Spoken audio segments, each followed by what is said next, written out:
I'm just saying I'm not finished yet. Search for it, swing for it, discover the me that lives in yes. Stand for it, stretch for it. It's my time, imagine my best. Run for it, reach for it, uncover the me that lives in yes. I know, yes I know, there'll be miracles wherever I go. It's not work, it's play. I can make magic today.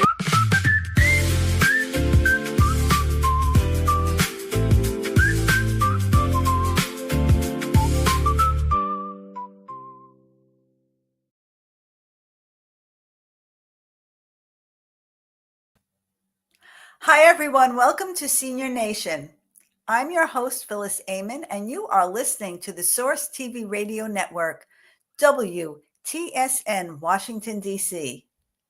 We are indeed a senior nation with 100 plus million adults over the age of 50, and we are here to bring you up-to-date information about successful aging, healthful longevity, and becoming what I call a well-ager, to dignity, respect, quality of care, and quality of life for our parents, our grandparents, and loved ones.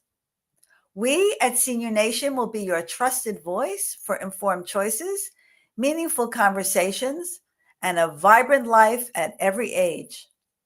Though the Source TV Radio Network is known for its dedication to bringing the highest level of jazz content to the listening and viewing audience, the owners of the network are also dedicated to bringing this important content to this fast-growing demographic, and I'm always grateful to have the opportunity.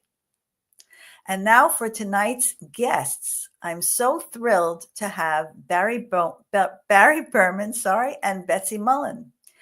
Barry Berman, the CEO of Chelsea Jewish Lifecare for the past 48 years, has devoted his career to building the long-term care community in Chelsea and surrounding areas by developing innovative models of care.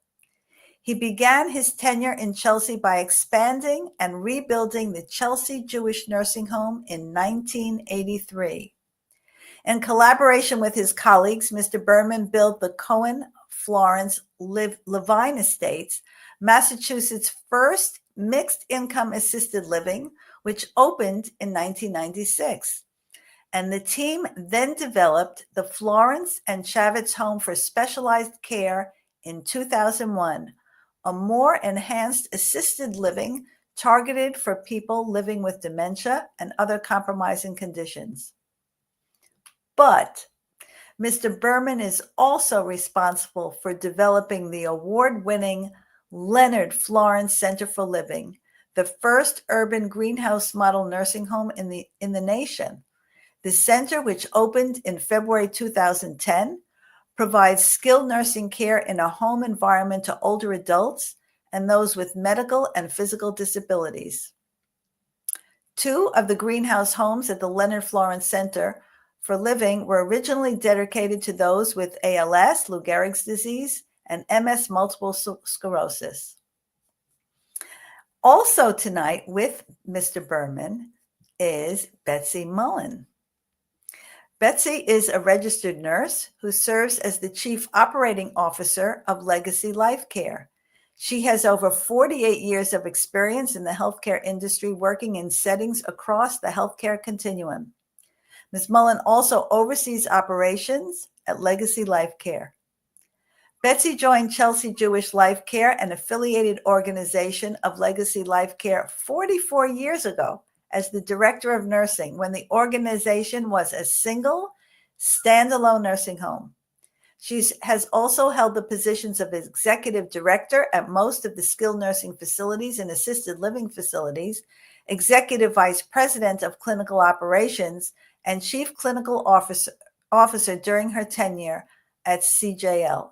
A proven leader in the culture change movement in Massachusetts, Betsy helped to develop, open, and operate the first urban model greenhouse facility in the United States, an innovative and radical departure for delivering long-term care, post-acute, and specialty care to elders and young disabled populations. She has been a member of the Peer Network Board for the Greenhouse Project, now the Center for Innovation, and she remains active in the culture change movement across the United States. Among her many awards, Betsy was awarded the inaugural McKnight's Pinnacle Setting and Standard Award in 2023 and the Center for Innovation's Changemaker Award in 2024. So I'm so thrilled to have Barry Berman and Betsy Mullen here with me this evening. Well, thank you, Phyllis. It's a pleasure for us to be here. I'm really thrilled. And just as a little background, I visited the London Florence Center for Living. It's a number of years ago. I think it was before COVID. Was it not, Barry? It was before COVID, yes. It was really quite an eye-opening experience. And then I went back and visited Chelsea Jewish on another visit. And I remember, and I've told this to many people, when I walked through, said, I could live here, which I wouldn't say about most of the traditional settings that I've been to, right? So can you tell a little bit of the story of how this all came about? Because I think it's a fascinating story. Sure. So I've been, as Phyllis said, with our organization going on my 49th year. It was my first job really out of graduate school, and I never left. When I first started, we had a 60-bed. Now, this is 48 years ago, and the building was already 25 years old. So you can just imagine what the building looked like. You had 5 people in a room. You had no dining rooms. There was no elevator. There were no cubicle curtains. It was just something out of a movie that you really couldn't believe. And at 23 years old, when the trustees were interviewing me, I said, you know, the only way I would consider taking this job, because I just received my license, is if you promise we're going to tear this down and build a new nursing home. And they, you know, looked at me and said, well, of course, but we have no money and we don't know how to build a nursing home. I said, well, I don't know how to build a nursing home either, but we're going to learn together. And the rest is history. So that building, we did tear it down, and we bought 2 pieces of land adjacent to it because we had to do something with the residents. So we built a new nursing home, then moved the residents over. And for about 20 years, I was the administrator of that nursing home. Betsy, I had the good fortune that my wife is a nurse, and my wife worked with Betsy. And when we opened the new nursing home, my wife was as friendly with Betsy still, and said, if you want a good director of nurses, if you want a good place, you better hire Betsy away from the hospital, which I did. And we've been working together ever since. Cool. And, you know, at 22, 23 years old, you haven't had any knocks in life yet, and you really don't even know what life is. My parents were very healthy. They were in their 50s. They'd be in Florida. They'd be, you know, doing wonderful things, and life was good. But as you get older, I'm now 72, and as you get older, you look at life totally different. So my mother was living in our assisted living in Chelsea. She had had a stroke, and she was doing okay, and she developed pneumonia. And in her assisted living apartment, she couldn't go back there right away. She needed some short-term rehab. She needed some IV therapy. She needed to be built up. So she came to my nursing home. Now, Betsy was the director of nurses. I was the administrator. Year after year after year, we were deficiency-free, and we thought we were doing a great job. We thought we were doing a great job. I love this part of the story, by the way. I was hoping he was going to get to this part of the story, right? Because everyone wanted to come there by 10 o'clock in the morning. Every room was immaculate. Every bed was made with the same matching bedspreads. It looked like a like a hotel. It just looked like this sterile, clean, efficient run organization, which it was. And when my mother had developed her pneumonia, she had to come to my own nursing home where I was the administrator for a couple of weeks for rehab. And 2 days after she was there, I saw her every day, but 2 days after she was there, I went up to see her, and she was not in her room. And I went into the dining room. There were about 15 residents in the dining room, and my mother wasn't there. Now, I wasn't afraid she had eloped because she couldn't walk. She was in a wheelchair. So I went back to her room, and again, she wasn't there. So I went to the nurse's station, and I said, "Do you know where my mother is?" And they said, "Well, Mr. Berman, she's in the dining room." So I went back into the dining room. Again, I scanned the dining room, and my mother's not there. Now, you have to understand, I was not one of these children that saw their mother once a year at Thanksgiving and couldn't recognize her. I saw my mother every single day. And again, she wasn't there. I went back to her room, went back to the nurse's station. They said, "Mr. Berman, she's in the dining room." So I went back to the dining room, scanned again, and I'll never, to this day, I get the chills now even telling you the story. To this day, I'll never forget the feeling. I saw this old woman, lifeless, slumped to the side in a wheelchair with no expressions whatsoever. And I said, "Oh my God, look what my own nursing home did to my own mother." And I panicked. And I called Betsy and I said, "Betsy, I don't care what rule I break. I don't care what happens. My mother's getting out of here." Now I'm talking about my own nursing home that I saw was such a great place. Right. I said, know. I know this. said, I know this story inside and out. Trust me. I said, "She's getting out of here and she's going back to her assisted living apartment." And Betsy knew I was serious. I said, "Betsy, make it happen." And she went back that same day. We gave her IV therapy in her apartment, which we're not supposed to. I didn't care. It was my mother. I didn't care about the rules at that time. But after that all settled down, Betsy and I started to talk. And I said, other children don't have what I have, the ability to what I had. They don't have an assisted living. They don't have a Betsy Mullen. They'd be stuck in a nursing home watching their parents wither away. And I said, if I'm going through this, other parents, other children are going through this with their parents. And from that moment on, Betsy and I were committed to find a better way to care for elders in a nursing home.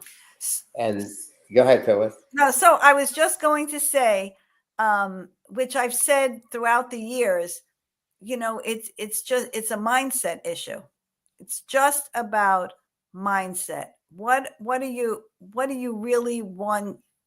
What do you really want to accomplish in having I don't want to call it, because they're not called facilities, they're called homes, right? Correct. But what are you really trying to accomplish? Are you trying to just accomplish it as a business to be profitable? Or, what I say to people is, unfortunately, you've gone into the taking care of people business. So there should be a modicum of taking care of people. That's part of the process. And of course, I'm sure most viewers and listeners, if they've ever known anybody who's been in a nursing home or had somebody in a nursing home, the traditional nursing home is, it's just kind of like what you said. You walk in, you see people sitting lifelessly. I mean, maybe some are a little better than others, maybe, or a little different, but nowhere near what Leonard Florence has become and the beacon that it is. And, can you talk about that a little bit, Betsy? How that philosophy, that way of thinking developed into Leonard Florence Center for Living? Absolutely. The greenhouse model, which the Leonard Florence Center homes are, is that radical departure from a traditional nursing home. And that's why you felt the way you did, Phyllis, when you walked in. Because when you walk into that building, there's nothing institutional in the lobby. And when you go upstairs, there are 10 individual homes, completely separate. So what happens in one home doesn't affect what happens in the other home. And every resident there has their own private space. They have their private bedroom. They have their private bath and shower. They share a wonderful community space of a living room, dining room, and kitchen, just like all of us have in our home. And the meals for the residents that live in that house, we happen to have 10, but in a greenhouse model, you can have up to 12. And those 10 residents, their meals are prepared in that home. So what I want, I can get in my home, even though another home might be having something else. In a traditional nursing home, pretty much everybody's getting the same thing, and maybe you'll get a second choice, Right. and have an option, but that isn't the way it is there. It absolutely is person-directed care. There's choice.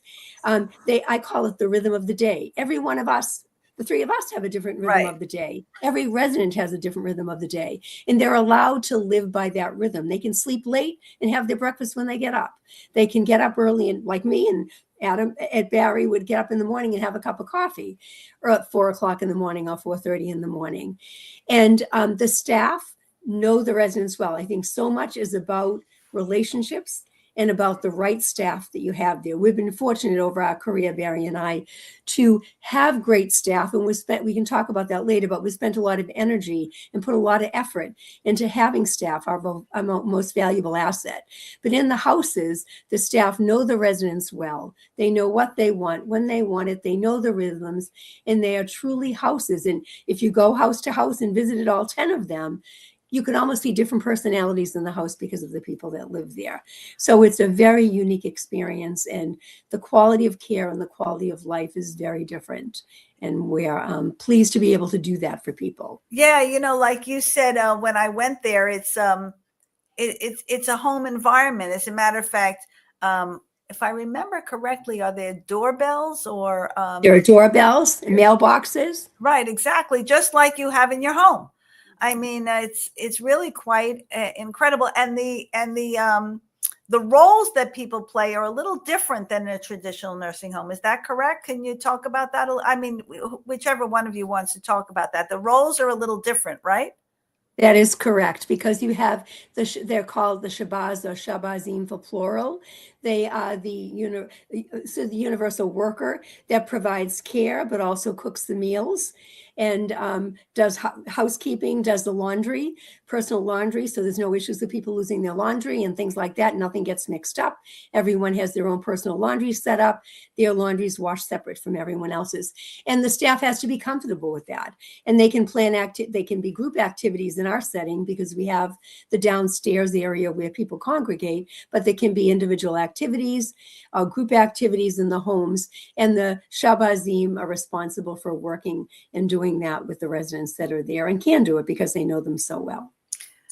So Barry, my question for you is, because I'm sure a lot of people listening or watching might think, well, this is probably, the cost of this is probably something that's astronomical, not something that is typical for most long-term care or skilled nursing environments, which are mostly funded by Medicare and Medicaid. So can you talk a little bit about that? Well, sure. This building is probably 85% Medicaid, including the specialized houses, which we'll talk about in a few minutes. We are a nonprofit, 501c3, so we did a lot of fundraising, and there's two secret sauces that we have for our success. One is we keep our debt service as low as possible. We don't have a lot of debt. And when you don't have a lot of debt, then you can survive with a lower form of reimbursement. The other thing is we've never, even during the pandemic, we've never ever used agency help. We've always had our own staff. And, agency help is very expensive. And we have very little turnover, and turnover is very expensive. So when you take those three parts of a formula, the numbers do work. Do we have to be careful? Of course. but the numbers work, and we've made it work, and we're open 16 years this February, and February. we're doing quite well. So, I think an important ingredient in this, and you and I have talked about this, and I happen to know your philosophy, is how you treat the people and care for the people who work with you. I won't even say for you, who work with you in service to the people that are living in the residence. And I think that I'd like you to talk about that, because Well, I mean, it's such common sense, because while we're on this, radio broadcast, we're not in the buildings, and you have all these residents being cared for by amazing people. right. And it's your staff that will make or break your organization. And, I always equate it, if you go out for dinner and the food is just fair, but you have a lovely waitress, you can still go home and say, we had a nice evening. And the same is true if you go and the food is delicious, but you have a horrible waiter or waitress, you leave there saying, this was a horrible evening for us. So it's all about the staff. It's the staff make or break your organization, and we're just very, very fortunate. So Denise has a question. She says, have you integrated smart technology for safety, fall detection, automated lighting, sensors, etc.? So the technology is a huge discussion, which we could take 2-3 hours on. So I'm gonna let Betsy condense our entire discussion about what our smart technology is. Hopefully within in 10 minutes. As the best I can, as best I can. We use obviously automatic lighting and sensors and things like that. We don't specifically use fall detection, but the biggest technology that we use is called a PEAC program, all capital letters, PEAC, and there's a whole YouTube video about the programming. But what that does, it allows residents that would not be able to use a call light or other kinds of regular routine things for calling for assistance, to use that for their daily life. When we talked about the different populations that we serve, it includes people living with ALS, living with MS, people living on ventilators. They all have a smart technology computer that is attached to their wheelchair or attached to a special device while they're in bed. And with that smart technology, they can call for assistance, they can watch TV, they can call their families, they can control anything in their room that is controlled by an automatic on and off switch, including their blinds, their lighting, their heat, their TV. It's amazing technology. And what it's done is give people a tremendous amount of independence that would normally live a very dependent life and almost have to wait for people to come in the room to see what they needed versus being able to do things on their own and or even call easily. So I would ask people to look it up. If you have any questions, you can certainly be in touch with us. But it's quite remarkable. You will see residents who are using eye gaze technology only, driving their own power wheelchairs, going on and off the elevators, controlling the floors that they're going to, opening the doors to their individual homes. It's you've probably seen it, Phyllis. It's quite remarkable going through this experience. It is. And as probably one of the most disabled individuals I've ever known can literally just move one eyebrow. That's it. He has ALS. No other movement except one eyebrow. And with that eyebrow, he can turn on and off his lights, his television. He can lower the shade. He can change the thermostat in his room. All with that one little bit of eye movement. Right.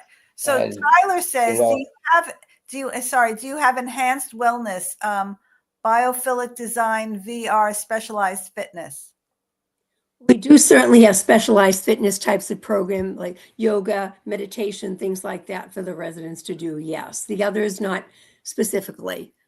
So, as you're talking about, about people on ventilators and what they have at their disposal, and how it helps them be as independent as possible in this living environment. I'm just shaking my head because, that's been an area of specialty of mine for many, many years, working with people who are dependent on mechanical ventilation. I've worked in many facilities that have those units, and it is exactly that. I mean, I hate to say it, but, in some places it's like a warehousing people. I hate to say it that way, but really that's what it is, with very little interaction, very little care, very little getting in and out of bed. It's really it's dreadful. Well, I think, when you use the words, which everyone uses, like the word, we don't like to use it, facility, and we don't Right. like to use the word unit because they just have connotations. These people, these folks living on ventilators, we were determined, our organization was determined to find the best solution. We can't reverse the disease. We can't cure ALS. We're not scientists. But what we can do is to be sure that these folks have the most dignified, meaningful lives possible.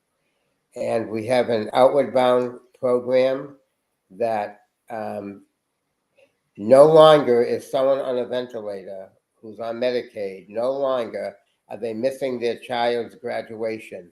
They're no longer missing weddings. They're not missing their lives. We have 3 buses. We have 2 vans. We have people who are funding a program, and they live their life. And I'm not sugarcoating it. Having ALS or spinal cord injury on a ventilator is nothing to sugarcoat. But we are absolutely making the very, very best out of a very difficult situation many times. Yeah. So Kevin Dillard says, do your rooms have sensors and AI that track movement, sleep, and toileting patterns to predict issues like falls or wandering, alerting staff without intrusive cameras? We are looking at that right now, but we have not instituted any of that in the current setting. Okay, well, there you go.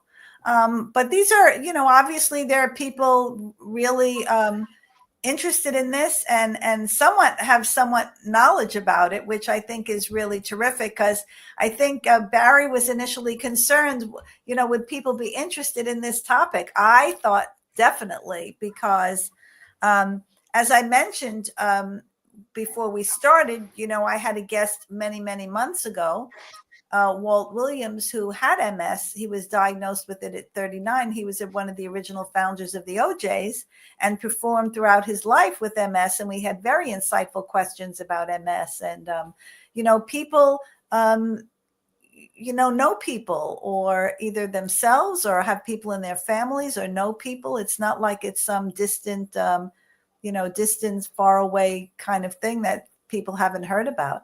So, Barry, can you talk a little bit about, how your programs for MS and ALS have developed through the years? Because when we talked, you told me, and I'm looking forward to coming up and seeing it in the next couple of weeks, because it sounds really fantastic. So with MS, I mean, most people know someone who has MS. Fortunately, a lot of people get the diagnosis of MS and nothing really happens to them. They live with that diagnosis, but their lives really are not impacted. And some haven't, and some lives are impacted more than others, but not everyone has the form of MS that we cater to. So the folks with MS that we cater to have extremely advanced forms of MS, and they really need skilled nursing. They are alert, they are sharp, they did not want to spend the rest of their life in a nursing home. And when we opened up our greenhouses, they filled immediately with 10 people with MS. And then we challenged ourselves, what other populations might benefit from life in a greenhouse? And I mean, this story just I mean, if there's ever been a story that says to tell you that something was just meant to be, and the stars were aligned, because none of us in our organization had any familiarity with ALS. We knew nothing about the disease. We didn't know anyone who had it. We knew they called it Lou Gehrig's disease. We knew it was a horrible disease, but that's all we knew. And it was a Thursday afternoon when our building was still under construction. And Betsy and I called the local ALS organization to learn, where do people with ALS live? What housing, what options do they have? And this was on a Thursday. And they said, oh, I can't believe you're calling on a Thursday. This coming Sunday is our family conference. Oh, wow. And Meant to be. like to come. So Betsy and I went to the conference. We're standing in the lobby having coffee before it started. And Betsy heard this woman say, I'm here with my nephew. He was recently diagnosed with ALS. He's single. He's petrified to end up in a nursing home. And he's here to see what options there would be for him. And Betsy turned around and said, well, that's why we are here. And at the time, Steve, this is going back about 18 years ago, Steve was walking with a cane. His voice was already fading. And he was still driving, although he probably shouldn't have been, but he was still driving. And as an architect, he moved into our assisted living, which is on the same campus, and he designed the house that he was going to live in. Oh, with wow. nine other, we call them pals, a person with ALS. And I'm happy to tell you that Steve is still with us. He's now on a ventilator. He is as sharp as the day we met him, and he lives a very active life. And Steve is still alive, and they told him that he would be dead within 2 to 5 years. And the reason he's still alive is a few reasons. Why? All of them. We have many folks with ALS that are living for 18 years or more with us on ventilators, some of them. Because One is they're living for 20 with years. dignity. They're living with dignity. They're living with hope. They're living with nurse practitioners. They're living with respiratory therapists. And, you know, when you have all of these types of support services in a residential environment, they're willing to keep fighting. They're fighting to continue. Right. So Myron says, and we lost a comment from before. I hope Mel will bring it back. Could I comment on that? Well, I remember it, Phyllis. Can I comment on that? Oh, yeah. Well, let me read this one, and then, because I don't want to lose this one too, and then we'll do both. Myron says, are you administering therapies that can slow progression and repair neurologic damage? Though I know those options remain limited compared to MS. Okay, but you remember the other one, so can we, even though we didn't read it aloud? Well, we'll do this one first. Okay. We will, this one on the screen, I'll answer and say, absolutely.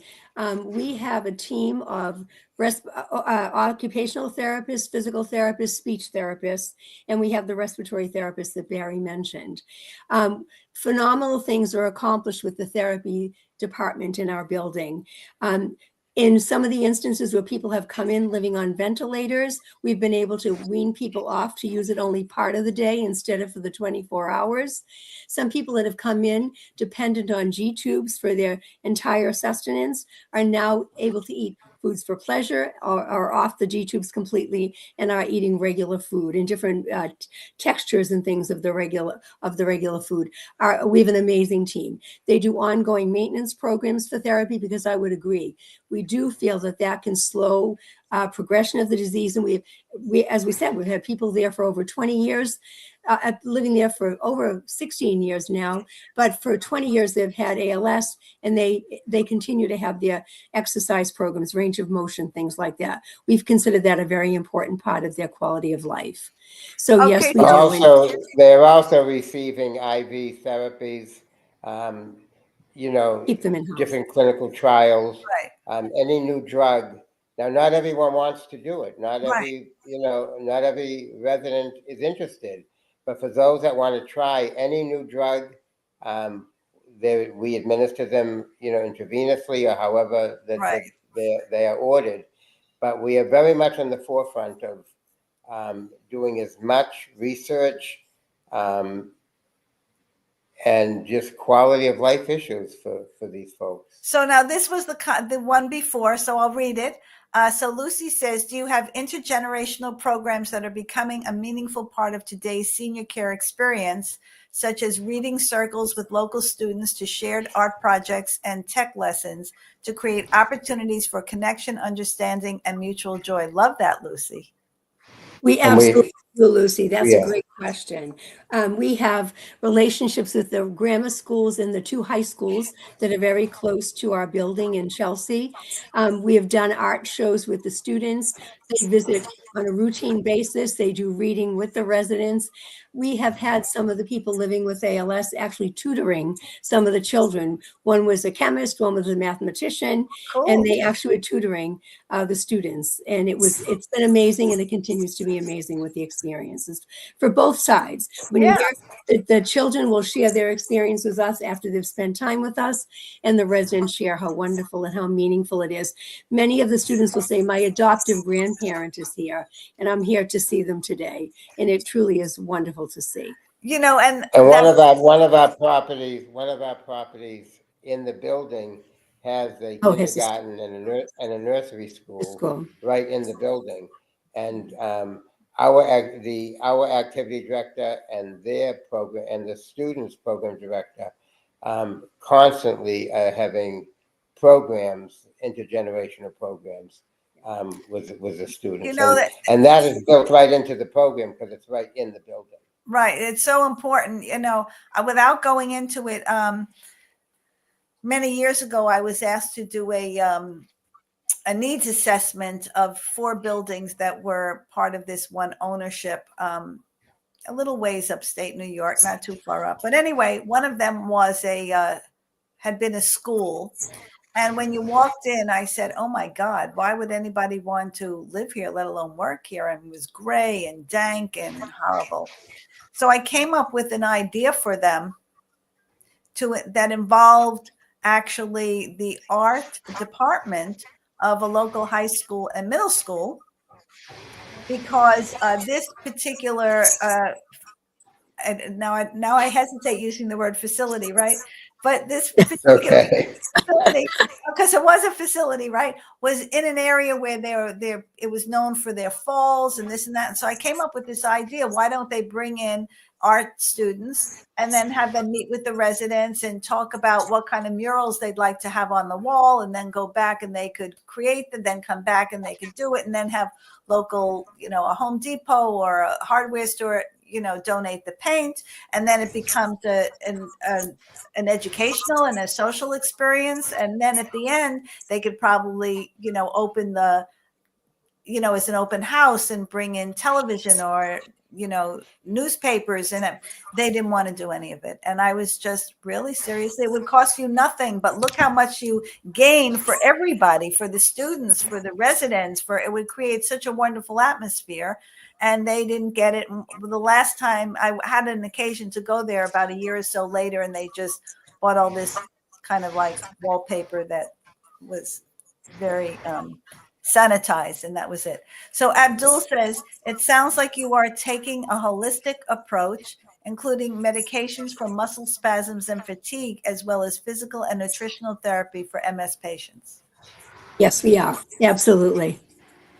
That's absolutely terrific. And, you know, that is interesting that Abdul mentioned that, because I was thinking that also, are there special recommended food items or diets or, you know, certain ways of eating that are considered better for, you know, different levels of MS or ALS? I mean, I know as it advances, people have swallowing difficulties, and, you know, that's my area of expertise. That's another issue. But what about the, you know, the food itself? You know, is it a particular, I don't want to call it traditional now, but you know what let me tell you a story. So we had this gentleman had a very severe spinal cord injury, an accident, a total quadriplegic.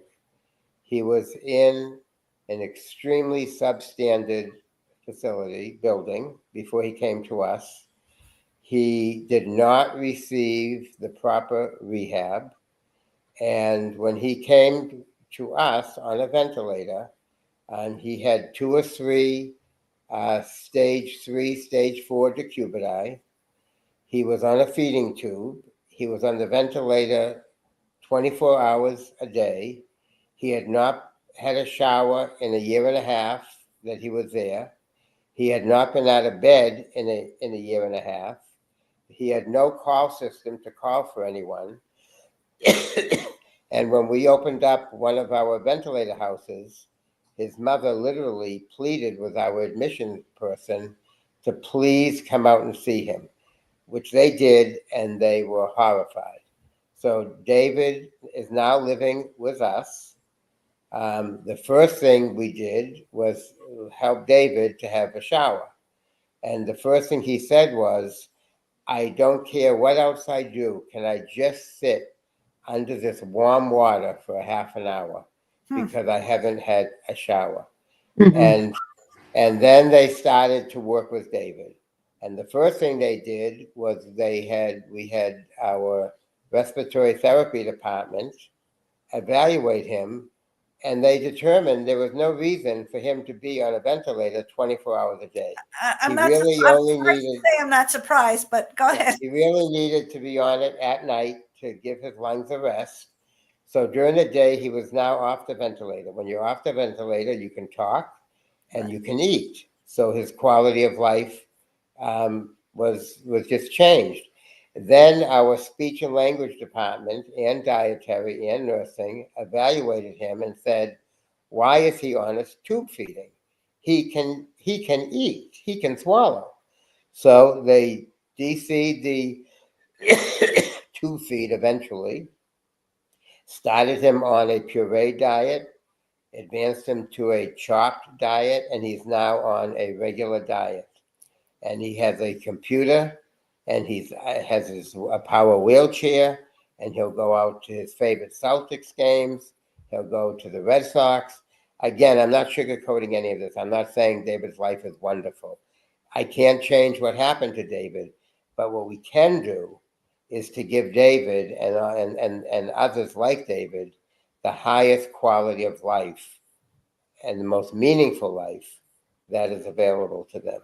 And that's so when you talk about, we're doing special things with diets, yes, very, very, very much so. I have to say, so, we mentioned Bill Thomas before this started because he started, the Aymn Alternative and the greenhouses, right? And when I read his book, Life Worth Living, God knows how many years ago, right? When I first read the book, I said, oh my God, how'd this guy do this? Well, of course, if you meet Bill Thomas, you probably could see how he did it, but that's besides the point. He's a very dynamic guy and persuasive and extremely smart. But I said, how did he do this? I mean, I can't get people to change a consistency in a building. I mean, I'm fighting tooth and nail to introduce a different consistency or do things in a little bit of a different way so that it gives people a higher quality of life, right? And a higher level of satisfaction. And I can't even get to first base. And so if I told you some of the, I won't bore you with the details now, but if I told you some of the stories, I'm sure you've heard them or know of them. They're horrific, absolutely horrific. So, to be able to, even I'm thinking as a professional, be in a place where you can do that so easily is really something warms my heart.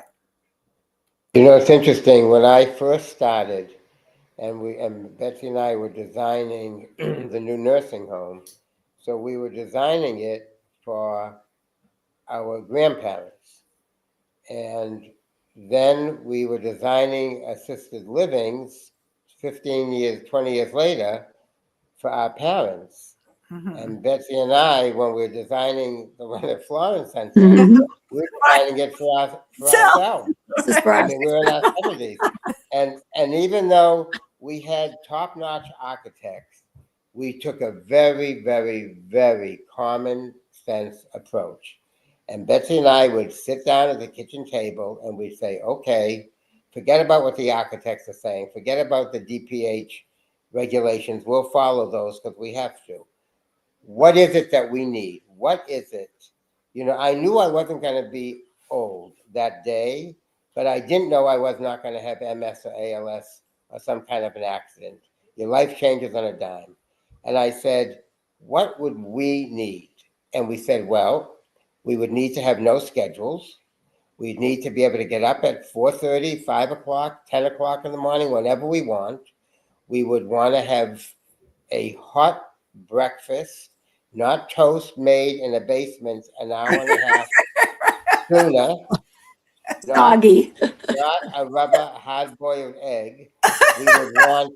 It's not funny. I'm laughing, but it's not funny, right? Well, that's still happening. Right, I It's know true, it. it's unfortunate. No, it is. We would want, you know, eggs made our way, hot, with a hot slice of toast. Orange juice should be cold, not lukewarm. Eggs should be hot. You know, cold things should be cold, hot things should be hot. And if the kitchen is right there, and then what else would we need? We would need meaningful activities. We would want to be able to get out. We'd want to live our life the best way we could. Right. And that's how we designed it. And, you know, we won awards for being innovative. The secret is we're really not innovative. It's all common sense. Correct. Everything we've ever done in that building is not innovation. It's just human decency and pure common sense. And I think that, you know, when I said earlier, it's a mindset. It's what's the mindset? Is the mindset about caring for people in a way that provides dignity and quality of life? Or is the mindset, how much money can I make from this? I mean, that's the key difference, I think. And Barry, talk about a little bit your approach to the people who work with you, because I think that's an important. It is an important. Not I think it's an essential. It's an important ingredient, but it's essential if you want to have the level of success in an environment that you have.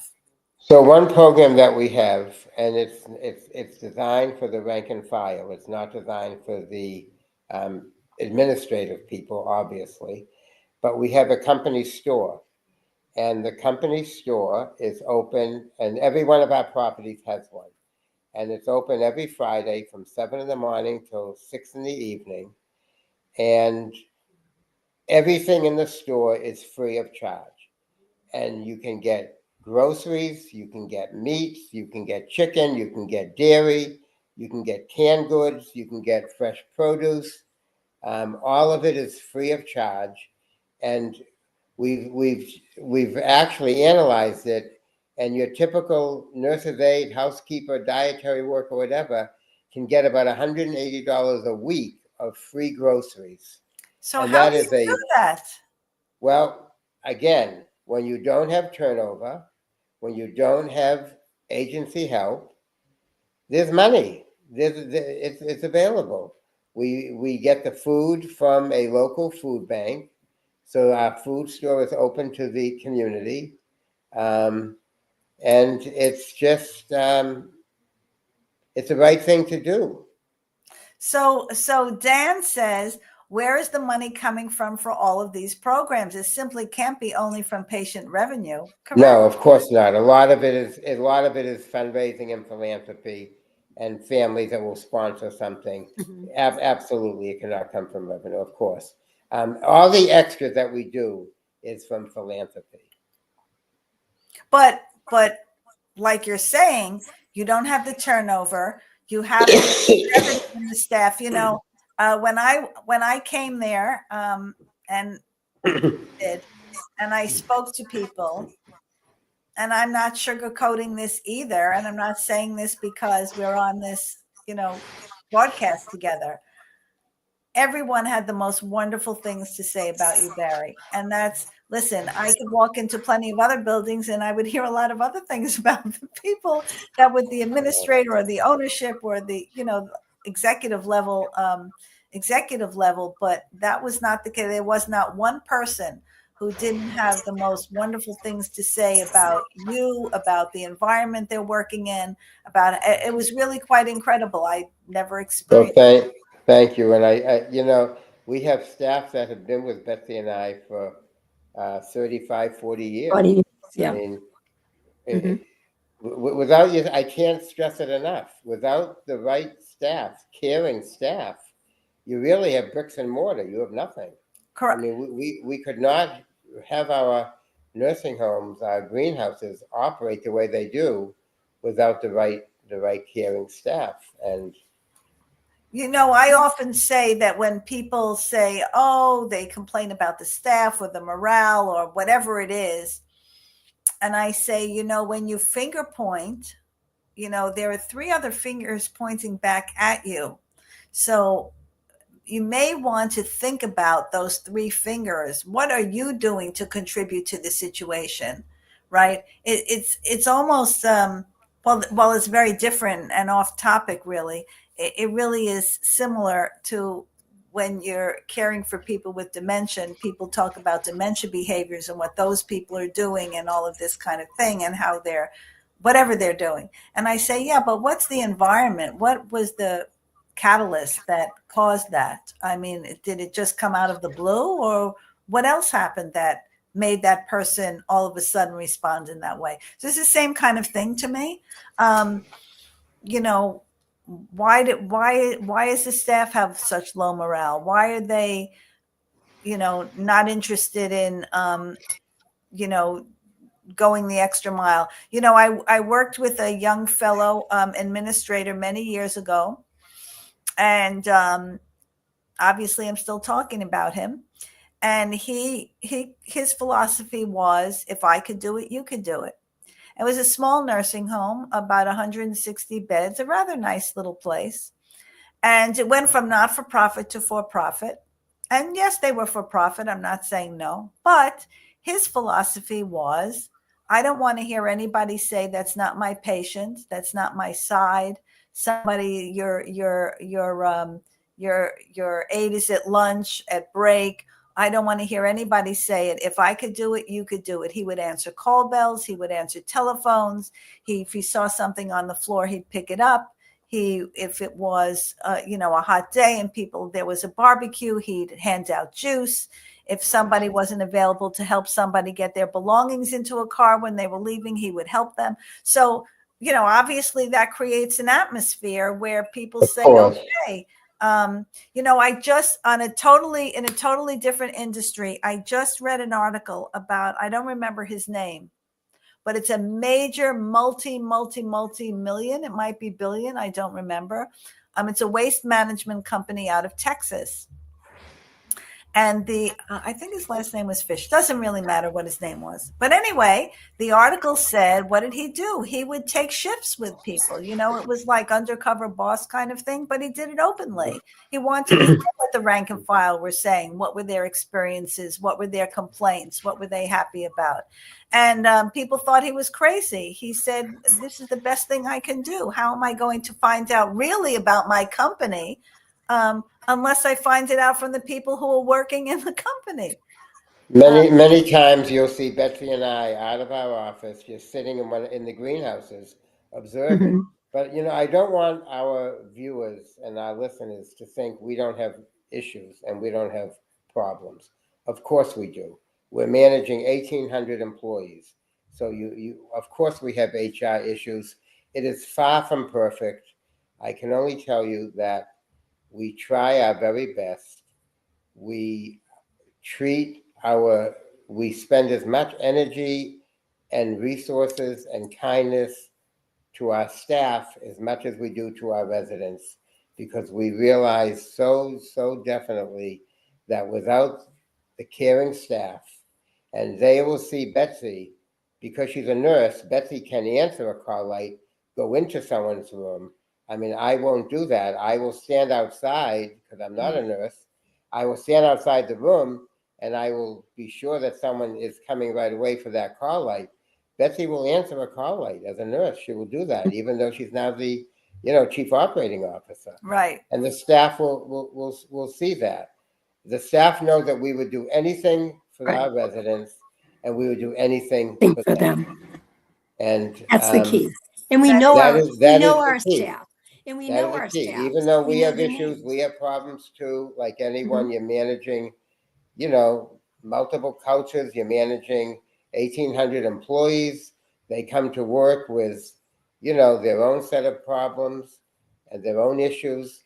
And we tell HR, please look at everything as gray. Please don't look at everything in black and white, because the staff's lives are not black and white. Right. Not, there's always extenuating circumstances. We have to follow every federal rule. We have to, we're under scrutiny. I mean, we have to follow Medicare, Medicaid, Attorney General's rules. I mean, everyone knows in our industry how many rules and different agencies Right. you have to follow and be in compliance with. And but at the end of the day, I don't like these some of these expressions and slogans, but I really do feel I never worked a day in my life, because I love being there. I love doing what I'm doing. I have no plans to retire. I hope I can work there for another 20 years, which is unlikely since I'm 72. Maybe 20 years I'll be there, but maybe not as an employee. But I just love being there. Well, it sounds like it's, listen, I loved being there when I only visited. So listen, I Yeah. might come up there and say, can I get a room? So Dell is saying, how is your staff retention? This is a critical part of elder care treatment and long-term care for the infirm, which is basically what you're saying. I mean, I don't want to answer for you, but Betsy can take that one, because Betsy's very involved with that. Our retention is wonderful. That's what makes the difference. It's all about relationships and consistency of staff. And the relationships are reciprocal, because it's important to know the residents, but the residents like to know staff as well. There's that reciprocity, which makes it so special in the relationships. And we work very hard at staff retention.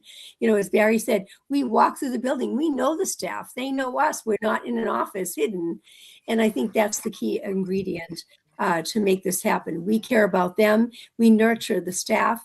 And in turn, they want to stay there and work there, and they're going to take good care of the residents. And that's the key, as far as I'm concerned. Yeah, no. Phyllis, do people know how to reach us afterwards by email if they have any questions? Yes, I was just going to say, can you good. Provide the information so how people can look up the home or reach you to if they have questions? Whoever wants to put that information. Betsy, go ahead. You can. I'm trying to see where I can put it. Hold on. Oh, here it is. I'll put our email addresses. How's that? Both of ours? Well, I don't know, but that's you have to say it, because that chat is really internal. But so okay. Okay. I can certainly give it. So Barry would be B Berman at chelseajewish.org. And I would be B Mullen at chelseajewish.org. Okay, and Mullen is Mullen, right? And Berman is Berman, and Chelsea is Chelseea. Is that correct? Correct. So Chelsea Jewish. B Berman at chelseajewish.org and B Mullen at chelseajewish.org. If anyone has any follow-up questions, I'd be happy to. They should be in touch. Absolutely. Absolutely. So thank you so much, both of you. I mean, you do such important work and for enlightening my viewers and listeners about what's really possible with the right mindset. I think that's really what it's all about. It's the mindset. And I think there's an unfortunate, pervasive way of thinking that it is what it is. I've seen that myself in working in skilled nursing and long-term care environments. Many people just shrug their shoulders and say, well, what are we supposed to do? And I always talk about greenhouse homes and the Leonard Florence Center for Living as examples of what's really possible. And, The saddest part to me really is that most people that I've come in contact with working in the industry don't know much about it. So I'm so glad we have the opportunity to talk about it here. Well, thank you for having us. We really appreciate it. Thank you very, very much. Yes. Thank you. So now I'll turn my attention to next week's guest, Dr. Paul Nash. Dr. Nash is a professor in the Leonard Davids School of Gerontology at the University of Southern California, and also serves on the Los Angeles County Commission on HIV, and is author of the book, Critical Questions for Aging Societies. Dr. Nash's research is focused on the intersectional discrimination and stigma, as well as health inequity, predominantly for older minority and at-risk communities living with HIV. He's also a commissioner and co-chair of the Aging Caucus for the Los Angeles County Commission on HIV, as well as being actively involved with many local advocacy and patient-centered organizations. Dr. Nash is not only committed to furthering this research agenda, but also to widening accessibility to research, leading to evidence-based practice and policy formation, as well as new academic and professional gerontological programs to translate research into accessible education. So remember to tune in and come prepared with questions and comments on January 21st at 7 p.m. Eastern Time on the Source TV radio network. So until then, take care, stay well, and stay tuned.